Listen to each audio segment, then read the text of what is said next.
Alrighty, homies. Welcome to the Piper Dandy Podcast, episode 2. A lot has gone down since my last podcast. Like, a lot in the world in general has gone down. I try to not, overly watch the news or, play into hype. But, it's hard to not get wrapped up in it right now. Like, the complete fucking world isn't shut down. So what do you do? What do you podcast about when no one's even allowed to come over to your fucking house? So I'm quite literally just gonna give you guys a day in the life of what my shit is like. So I work for a big box retailer, and that is, considered an essential establishment. So we have to stay open throughout all of this. So the only relief I really get is that I do get to go to work. But when I am at work, it's a fucking nightmare. When I tell you, people are doing dumb shit, they are doing dumb shit. They're, ripping sanitary wipes out of hands of little old ladies when they're grown-ass men, dumb shit. So going to work isn't exactly, a release from the monotony. It's more like an amplification on how fucking retarded humanity is right now. Stop it. Get some help. So I'm just rolling with the punches, man. I am in my house, and I am getting my quarantine on. I don't even have any makeup on. I'm literally in my pajamas. I'm in a hoodie and some Atari pajama pants, and that's all you're gonna get really right now from me today. I don't have any makeup on. I got my real hair up in a bun, no extensions, no bells and whistles today, folks. Just Piper in the raw. I will show you my super cool little N95 mask. Now, a lot of you may know and a lot of you may not know. I was in a couple super horrific accidents. One was a car accident and I lost my spleen, and 2 was a motorcycle accident where I couldn't walk for a very long time. So the spleen issue is a big deal because a lot of you guys don't even know what your spleen is for. So let me give you a little history lesson about the spleen. So your spleen, what it does is it cleans your white blood cells and it cleans things in your body and makes sure that you're well, and has a good 50% to do with your immune system. So if you don't have your spleen, then you get sick super easy. So I'm rightfully terrified about what's going on in the world today, and I work in a place that you are open. So I don't stay home like everybody else doing social distancing and so on and so forth. I have to be at my job. So I got what's called an N95 respirating mask. It has these little filters and the whole 9 yards. It's a lot better than one of the just basic ones that are useless. This one is pretty cool. The inside has its own filtering system, and it has a little Velcro strap. And it was basic black, but I went ahead and put a cover on it.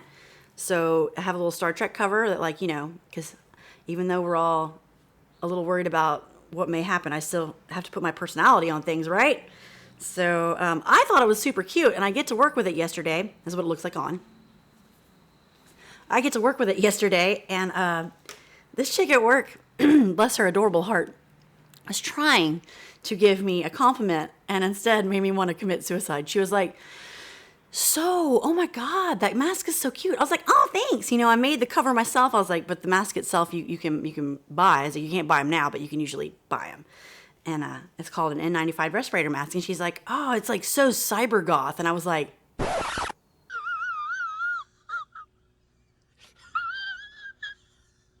It's what?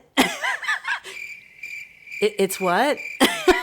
Oh, it's cyber goth. Oh, okay, girl. Oh. So, on one hand, it is extremely useful and has a little bit of pizzazz on it. On the other hand, I look like I am rave dancing under a bridge with hot pink tubes in my hair. To the theme song from Thomas the Tank Engine. Old cybergoth. No. So, no offense against cybergoths. You do you. I'm for you doing you. It's just not my bag. So, I was kind of heartbroken. Anyways, so on that note, it's not like I took it off. I kept wearing it. But just so you know, I recently spoke to my dad the other day. My mom and dad are doing great, by the way. All you guys need to check on your moms and dads if you don't currently reside with them. Make sure they're doing good in this time of need. But I was talking to my dad the other day, who lives in Black Oak and is literally that place is a social fucking pariah. No one goes there. So I'm completely secure in my heart and well-being knowing that he is there away from all that nonsense. So he's safe as can be. For those of you that do not know, my dad's name is Jim Dandy, and he is in a band called Black Oak, Arkansas. Those are his gold records. He's amazing. Check out his music, buy a record, do your thing. We'd surely appreciate it. So I was talking to him yesterday, and he was like, I'd love to be a guest on your show if you just told me. You don't always have to film things in secret. And I'm like, well, I just wanted to show people what you're like in a candid, manner. That's just me and you. Without the bells and whistles. Because my dad's one hell of a showman. And that on switch, when it's flipped on, it's like, it's a show. So I wanted to show you guys what it's like with his on switch flipped off. Just giving you a little bit of what he's truly like with me. Just a dad hanging out with his daughter, discussing things and talking about family and things like that.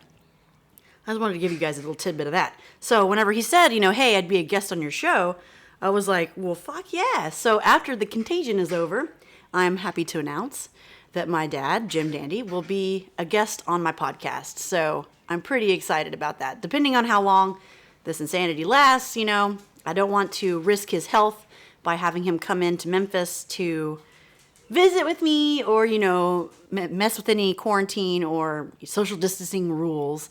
So he is in the age bracket of worry, being in his 70s. So I don't want to expose him to any bad situations. So the minute we're able to, I'm going to have him on the show, just so you guys know. So how are you guys dealing with it?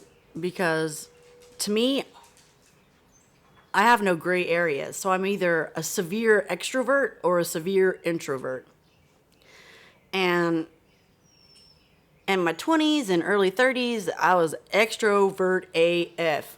I was at the bars. I was dressing up, looking crazy. I was it was like every day was drag. I was in fucking drag every day. So after I moved away, I moved to Louisiana. After I moved to New Orleans and came back, I'm like, I am the exact opposite, complete opposite. I'm now in full on introvert mode. And all I usually do, even without the social situation going on now all I really do is go to work and come home and chill in my house. My house is amazing. I love it. I love being here. I have no yearning to get out and about. I like to spend all the extra money I have on getting stuff for my YouTube channel. So it's it's not like I've got money to just go out and party anymore.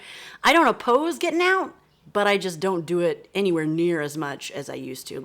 I've probably been out twice in the past 2 years, whenever it used to be the only times I wouldn't go out would be when I had to work or whatever. So it's crazy. My life has changed so considerably different from how it was before. But that's okay, man. That's growing up. That's, you evolve, you change. So it's not that I'm against that. The point that I'm trying to make is that this situation really hasn't changed anything for me. I mean, I'm still doing the exact same shit I did before this virus came in. So I'm still going to work. I'm still coming home and I'm chilling hard. And I'm focusing on my channel. That's literally all I've been doing. Now there is a little worry involved having to do with my family, but other than that, everything's business as usual for me. That's for darn sure. I have noticed on Facebook though, guys, I don't know how I can really convey this as PG and as snowflakey as possible, but y'all need to calm down on Facebook. Y'all need to calm down with the conspiracy theories, and y'all need to calm down with all the dumb bullshit. It's freaking people out. It's hype. Y'all need to stop hyping. It's the world, every one of you are like a Flavor Flav right now, and you're hyping up this virus yeah boy style. Y'all need to calm the fuck down. Like, oh my God. But not to get on a ramble, because I don't know if you know anything about me or my family, but we tend to go on rants and rambles, and I don't want to get on a ramble. So, cutting that ramble off. Anyways, but it has been kind of nice to not have to do makeup or anything since I don't leave the house. Not that I dislike doing makeup. Everybody knows I love doing makeup. I love makeup, but it's nice to give your skin a rest every now and then. I will say wearing my respirator, though, as useful as it is, it's real heavy on my, like right here's where my nose goes. It's super heavy on my nose. So when I wear it, like here's how it looks when I'm wearing it. Like when I'm wearing it, not just when I'm talking, but because it's one of the masks that literally seals your face closed, it has a lot of pressure on your nose. So wearing that for 8 hours a day is real hard on your face. So I come home and I just do like a full on face pamper and just do a mask and like let it breathe and use some toner and get all that sweat out of there because you're going to sweat a lot. Those things are so hot. Yeah, so that's what I do. I just use a shitload of toner and all that good stuff. My dude, his job is considered technically sanitary, so he has continued to work throughout all of this. He's got a business that's kind of like, 1-800-GOT-JUNK. It's called F&J Junk Removal. Anyways, so business has slowed down considerably for him and his business, but he's still working, so it's like he's at work right now. So life is kind of normal in our house, even though it's mellowed out quite a bit. But yeah, so just giving you guys an update on what it's like in the Piper Dandy household during Contagion 2020. So yeah, this is going to be the podcast for today. It's pretty much like just a small update on what it will be like with Dad having on the podcast. He's going to be a fucking ham bone. Surprise, motherfucker. Like, I wish I could give you guys a peep of what a kind of ham bone he is, but he is a damned ham bone. So I'm kind of excited for that. Other than that, I'll see you guys next week. Peace.